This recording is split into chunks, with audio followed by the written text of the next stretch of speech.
La poesía no es solo un puñado de versos que puedan contar cosas nuevas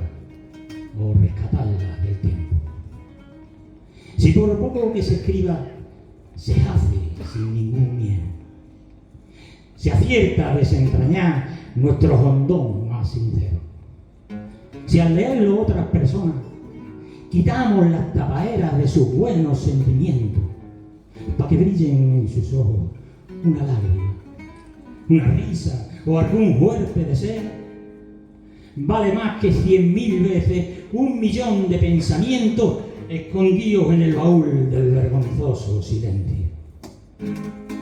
Al que se siente orgulloso de haber nacido bajo el cielo más azul que todos los mares, que es el nuestro, el extremeño, va dedicado a este poema que termina así, gritando: que nadie esconda sus versos y arrebusque la manera de contar sus ocurrencias y sus hondos sentimientos, para que todo el mundo se entere que aquí no tenemos miedo ni de agarrar con mano firme las hachas hechas de hierro para rebanar la corteza que encorcha nuestro silencio, para que en todo el mundo se escuchen los poemas extremeños que se fraguan en el alma con el yunque de los sueños, para estrujar los corazones con la fuerza de sus versos.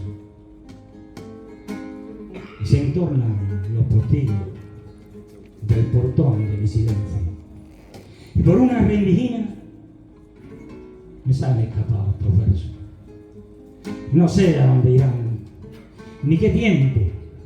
pero donde quiera que vayan, se llevan marcados a fuego sentimientos en castúo